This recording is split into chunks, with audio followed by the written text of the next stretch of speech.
تو وعدہ ایک قرض ہے. حدیث میں آتا ہے کہ آپ صلی اللہ علیہ وسلم نے فرمایا کہ وعدہ ایک قرض ہے، اس کو ادا کیا جائے. جیسے وعدے کو ایک قرض کے ساتھ مثال دے کر سمجھایا کہ جیسے جب ہم نے کسی سے قرض لیا ہوتا ہے تو اس کو قرض کو واپس ہم نے لوٹانا ہوتا ہے. تو وعدہ تین طرح کا ہے.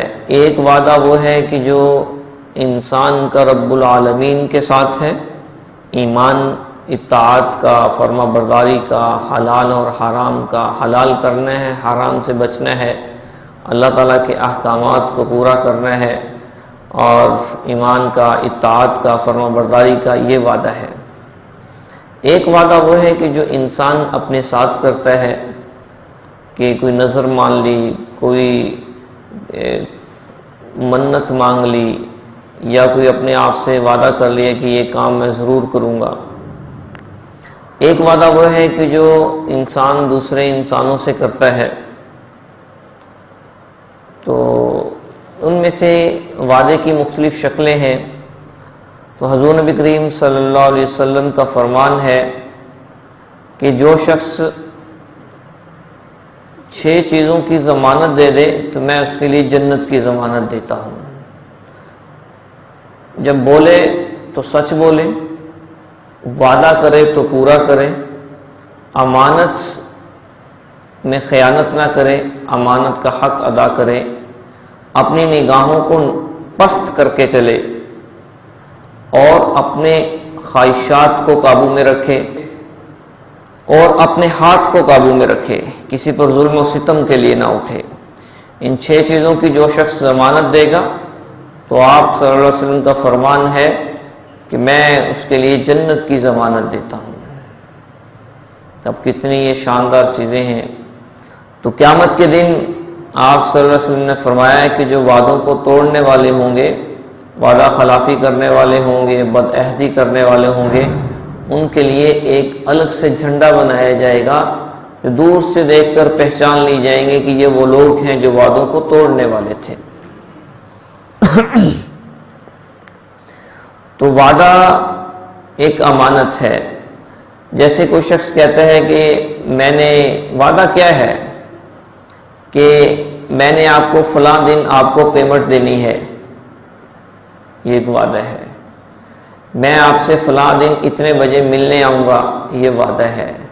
میں آپ کو یہ بات بتا رہا ہوں، یہ آپ نے کسی سے ڈسکس نہیں کرنی ہے، یہ وعدہ ہے.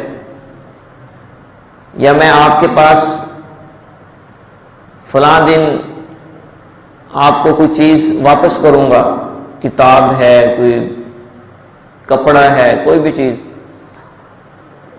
تو یہ سارے کے سارے وعدے ہیں. ان میں سے ایک شکل منگنی ہے. منگنی بھی ایک وعدہ ہے جس کو پورا کیا جائے. لیکن منگنی کرنے کے بعد پتہ چلا کہ ان کے جو آگے رشتہ ازدواج میں بندھنے والے ہیں ان کے مزاج نہیں ملتے، تو اس صورت میں عذر ہے، اس کے علاوہ کوئی صورت نہیں اس کی توڑنے کی. تو یہ ساری کی ساری ہمارے اس آج کے حالات میں وعدے کو اتنی اہمیت نہیں دی جاتی. کہ بچپن سے ہم سنتے آ رہے ہیں کہ آپ صلی اللہ علیہ وسلم صادق اور امین تھے. صادق بھی تھے، امانتوں کو ادا کرنے والے تھے.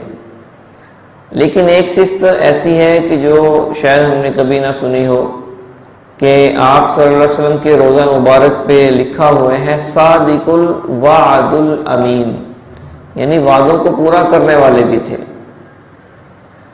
تو اس سے پتہ چلا کہ وعدہ، ایک حدیث میں آتا ہے کہ آپ صلی اللہ علیہ وسلم نے فرمایا اس کا دین نہیں جس کا امانت نہیں، اور اس کا ایمان نہیں جس کا وعدہ نہیں.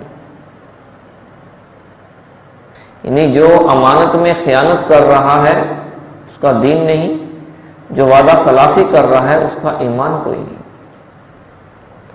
تو ہم تو وعدے کو کتنی شکلوں میں توڑ رہے ہوتے ہیں، اس کو سمجھتے نہیں کہ وعدہ کتنی اہم چیز ہے.